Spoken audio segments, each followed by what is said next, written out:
दी एस्केपर के एपिसोड 60 के साथ हाजिर हो। तो लास्ट एपिसोड के एंड पे हमने देखा था कि ये बीटा पवेलियन के बच्चे को जो डिसाइपल्स होते हैं ये 9 राम से बाहर जाने के लिए तैयार हो जाती है। तो सभी लोग वहां से बाहर निकलने लगे हैं।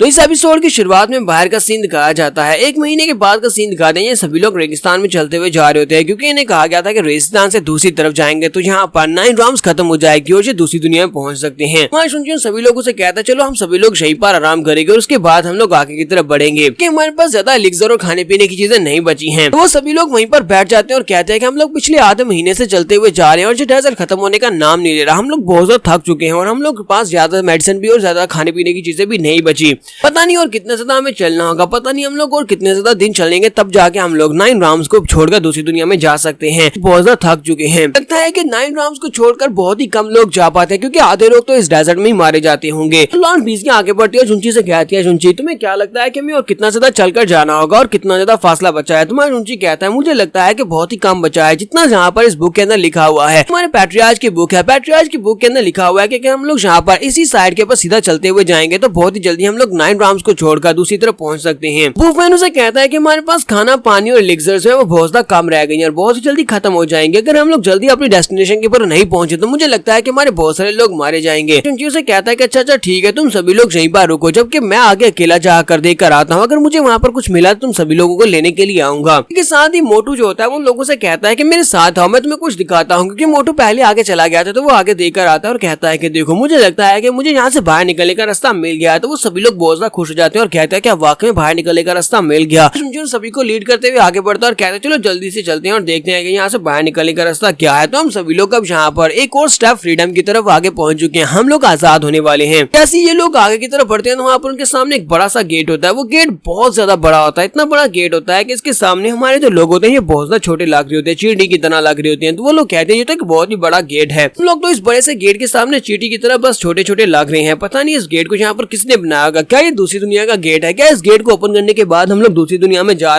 सकते हैं अपनी 9 राम्स को छोड़कर? में से कहता है कि मैंने सुना है कि इस डेजर्ट के अंदर एक डेविल की कब्र है और उस डेविल की कब्र का हो सकता है कि ये गेट हो। इस गेट को ओपन करके दूसरी तरफ उस डेविल के ग्रेव में जाया जा सकता है। और बीजी उनसे कहती है कि इस दरवाजे के ऊपर बहुत सारी ड्राइंग्स हैं, एंशिएंट फॉर्मेशंस हैं जो कि एनक्रिप्ट की गई है, लेकिन मुझे इसके बारे में कुछ भी नहीं पता क्योंकि मैंने इस तरह की पहले कभी नहीं देखी। उस गेट को ओपन करने के बाद उस गेट के अंदर चला जाता है और कहता है कि यहाँ पर इस गेट के अंदर मुझे कोई भी रे फॉर्मेशन महसूस नहीं हो रही, जैसे किसी ने यहाँ पर जियोमेंसी स्किल्स को यूज नहीं किया। तो हम लोग यहाँ पर अंदर जा सकते हैं। ये तो सिर्फ और सिर्फ अंदर जाने के बाद ही पता चलेगा कि इसके अंदर क्या है। क्या ये किसी डेविल की कब्र है या फिर ये दूसरी दुनिया में जाने का रास्ता है? तो जिंगजी आगे बढ़ती है और उसे कहती है रुको तुम अकेले नहीं जा सकते, मैं भी तुम्हारे साथ चलती हूँ, मैं तुम्हारे साथ अंदर जाऊंगी। जबकि मोटू कहता है मेरे लिए भी रुको, मैं भी तुम्हारे साथ जाऊंगा, तुम लोग अकेले नहीं जा सकते, मैं तुम्हारे साथ ही अंदर जाने वाला हूँ। तो लॉर्ड बीजिया कहती है लियांग बुफेन यहाँ पर रहोगे, तुम बाकी के सभी डिसाइपल्स को गार्ड करोगे। वे लोग अंदर चलते हैं और अंदर जाकर देकर आते हैं। जैसे हमें कोई एग्जिट मिलेगा हम तुम सभी को लेने के लिए यहाँ पर आएंगे। तो बुफेन उसे कहता है ठीक है माउंटेन लॉर्ड, आप जो आपका ऑर्डर है हम लोग यहीं पर रुकेंगे। तो जो होता है एक छोटी सी टीम लेकर अंदर की तरफ जाता है। लॉर्ड बीजिया, मोटू, जिंगजी और इसके साथ कुछ और डिसाइपल्स होते हैं जो कि उनके साथ जाने के लिए तैयार होते हैं। तो ये सभी लोग वहां से अंदर की तरफ जाते हैं। बुफेन सोच रहा था प्लीज यहाँ पर सेफ साउंड वापस आना क्योंकि ये जगह बहुत ज्यादा खतरनाक लगती है। जिंगजी अपने हाथ में एक मिसाल पकड़ता है और कहता है कि तुम सभी लोग बहुत ज्यादा ध्यान रखना क्योंकि हम लोग एक नई जगह की तरफ आगे बढ़े, हमें नहीं पता कि आगे क्या होगा और तुम में से कोई भी पीछे मत रह जाना। तो वो सभी लोग आगे की तरफ चलना स्टार्ट करते हैं। सभी लोग वहां से आगे की तरफ जा रहे होते हैं। तो मिस जिंगजी कहते हैं कि हर जगह है क्या चीज? तुम्हारा जुंची कहता है ये तो बहुत ज्यादा स्पेशल लगती है, यहाँ पर नीचे की तरफ सीढ़ियां जा रही है, चलो यहाँ से नीचे उतरते हैं। मोटू उनसे कहता है कहीं हम लोग अंडरग्राउंड में तो नहीं जा रहे, कहीं ये रास्ता सीढ़ियां जो है उतरती हुई सीधी हेल में तो नहीं जाती, ये सीढ़ियां तो बहुत ज्यादा लंबी है, क्या हमें वाकई में उतरकर जाना होगा? उनसे कहता है कि हाँ मुझे लगता है कि नीचे उतरकर जाना पड़ेगा क्योंकि नीचे से जो साउंड आ रही है वो बहुत ज्यादा हॉरिबल है, इसी वजह से हमें बहुत ज्यादा एहतियात भी करना होगी। ध्यान से नीचे उतरना क्योंकि नीचे उतरने के अलावा यहाँ पर और कोई रास्ता भी तो नहीं है। ये सभी लोग सीढ़ियां उतरते हुए नीचे की तरफ जाना स्टार्ट करते हैं। सीढ़ियां जो है वो काफी ज्यादा गहराई में जा रही होती है और सभी लोग नीचे की तरफ भी जा रहे होते हैं। वो लोग कहते हैं कि जितना हम लोग नीचे की तरफ जा रहे हैं उतनी ज्यादा ये आवाजें बढ़ती जा रही है, यानी कि बहुत ज्यादा खतरनाक होती जा रही है। हम लोग पिछले 2 घंटे से सीढ़ियां उतर रहे हैं लेकिन ये सीढ़ियां खत्म होने का नाम ही नहीं ले रही। ऐसा तो नहीं है कि इन सीढ़ियों का कोई अंत ही नहीं है, यानी कि ये सीढ़ियां कभी खत्म ही नहीं हो सकती। क्योंकि मोटू लोगों से कहता है कि मुझे ऐसा क्यों लगता है कि हम लोग कब से यहाँ पर सर्कल में चलते जा रहे हैं कि ये सीढ़ियां जो है वहाँ पर दोबारा से वहीं से स्टार्ट हो जाती है, इनका एक ही पॉइंट है। तो मिस बीजिया भी कहती है चुनजी कहीं हम लोग यहाँ पर किसी इल्यूजन फॉर्मेशन के अंदर तो नहीं फंस चुके? तुम्हारा चुनजी कहता है नहीं हम लोग किसी भी इल्यूजन फॉर्मेशन के अंदर नहीं, हम लोग सीधे चलते हुए जा रहे हैं, यहाँ पर कोई भी रे फॉर्मेशन नहीं है, मुझे कुछ भी सेंस नहीं हो रहा। चुनजी कहता है कि मुझे लगता है कि हम लोग एंड के बहुत ज्यादा करीब पहुंच चुके हैं। फिर साथ ही चुनजी कहता है कि मेरी बॉडी के अंदर जो क्रीचर बुक है यानी कि गोल्डन बुक है वो बहुत ज्यादा रिएक्ट कर रही है। मुझे लगता है कि उसका यहाँ पर कोई ना कोई किसी से ताल्लुक है जिसकी वजह से वो बहुत ज्यादा रिएक्ट कर रही है। वो मुझे किसी जगह की तरफ लेकर जा रही है, कोई उसे बुला रहा है। तो जिंगजी उन लोगों से कहती है तो फिर ठीक है आगे की तरफ चलना स्टार्ट करते हैं। तो ये सभी लोग और ज्यादा नीचे की तरफ चलना स्टार्ट करते हैं। जैसे ये लोग वहाँ से नीचे की तरफ चलना स्टार्ट करते हैं तो वहाँ पर एक पॉइंट के ऊपर नीचे सीढ़ियाँ आती हैं। यहाँ पर जो सीढ़ियाँ होती हैं, सीढ़ियों के आसपास इन्हें एंडलेस डार्क सी दिखाई देता है। वहाँ पर जो पानी होता है वो बहुत ज्यादा गाढ़ा होता है और बहुत ज्यादा इंक की तरह काला होता है। तो वो लोग कहते हैं यहाँ पर तो ये ब्लैक स्याही की तरह बहुत ज्यादा काला पानी है। हम लोग इस पानी के बहुत ज्यादा करीब है, लेकिन हम लोग ये नहीं देख पा रहे कि ये पानी कितना ज्यादा गहरा हो सकता है। ये बहुत ज्यादा गहरा सी लगता है, ये ब्लैक सी है। सीढ़ियाँ चलते हुए आगे की तरफ बढ़ना होगा और इस ब्लैक सी में घिरे बिना ही आगे बढ़ना है। तुम्हारा सुनची कहता है बॉडी के जो गोल्डन बुक है वो और भी ज्यादा रिएक्ट कर रही है। ऐसा लगता है कि जैसे हम लोग किसी चीज के बहुत ज्यादा करीब पहुंच चुके हैं, जिस चीज की वजह से ये बहुत ज्यादा रिएक्ट कर रही है, जो चीज इसको बुला रही है। ऐसा तो नहीं है कि हम लोग किसी बड़े खतरे में पड़ने वाले हैं। ये साथ ही ये लोग आगे की तरफ बढ़ना स्टार्ट करते हैं। तो लॉर्ड बीजिया कहती है तो सभी लोग जल्दी से अपनी साइड के ऊपर देखो, अलर्ट हो जाओ, यहाँ पर कुछ तो है। तो साइड के ऊपर उन्हें वहाँ पर एक बंदा दिखाई देता है जो कि पानी के अंदर से बाहर निकलता है। वो जंप करते हुए बाहर निकलता है, साथ ही उसके हाथों और पाँव के ऊपर चेन्स बंधी होती है। बंदा चिल्लाकर कहता है कि मेरी सोल को मुझे वापस दो, जबकि हमारा मोटू चिल्लाकर कहता है ये तो एक भूत है। मोटू इस बात से बहुत ज्यादा घबरा जाता है। वो भागता हुआ आगे बढ़ता जाकर शुंची का बाजू पकड़ लेता है और कहता है ब्रदर शुंची वहाँ पर देखो, वहाँ पर एक घोस्ट है।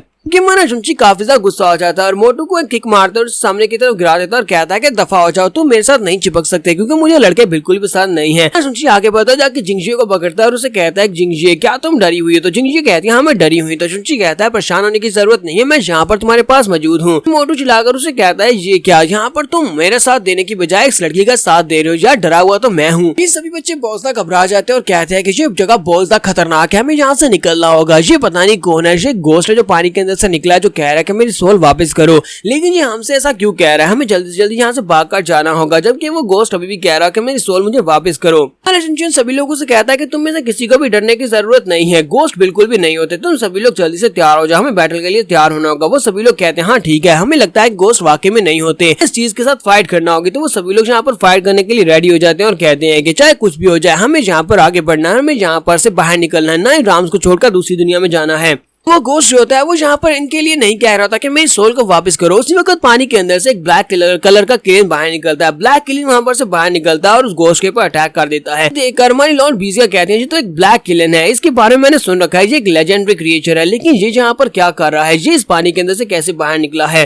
क्लेन जैसे पानी के अंदर से बाहर निकलता है तो वो गोस्ट जो होता है वो उसके ऊपर अटैक करता है। दोनों फाइट करते हैं जिसकी वजह से पानी के अंदर से बहुत ही जबरदस्त वेव निकलती है और वो वेव जो होती है वो पूरी की पूरी सीढ़ियों को कवर कर लेती है। शुंची जो होता है वो वहाँ पर नीचे की तरफ गिर जाता है, जिंगजे को लेकर उसे नीचे गिरा लेता है और उसे बचा लेता है। शुंची कहता है कि यहाँ पर इन दोनों की फायर की वजह से ये शॉक वेव्स आफ्टर इफेक्ट्स निकल रहे हैं, वो तो बहुत ज्यादा पावरफुल हैं। हम लोग यहाँ पर उस गोस्ट के ऊपर अटैक करने की कोशिश करने वाले थे और मुझे लगा था कि हम लोग उस गोस्ट के ऊपर अटैक करके उसे रोक सकते हैं, लेकिन मुझे लगता है कि ये एक बहुत बड़ी बेवकूफी थी। पता नहीं ये लोग किस राह में है, ये लोग बहुत ज्यादा पावरफुल लगते हैं। तो वो जो गोस्ट होता है वो ब्लैक किलन के साथ फाइट कर रहा होता है। गोस्ट उसे कह रहा होता है कि मेरी सोल मुझे वापस करो। वो दोनों वहाँ पर आपस में फाइट कर रहे होते हैं क्योंकि शुंची अपने दोस्तों को लेकर यहाँ पर से आसानी से निकल कर जा सकता है। तो क्या ये लोग दूसरी दुनिया में पहुंच पाएंगे? क्या ये लोग नाइन राम्स को छोड़कर बाहर जा पाएंगे? ये हम लोग नेक्स्ट एपिसोड में देखेंगे। एपिसोड की एक्सप्लेनेशन अच्छी लगी तो कमेंट करके जरूर बताइएगा। चैनल को सब्सक्राइब कर दे, वीडियो को लाइक और शेयर कर दे। शुक्रिया।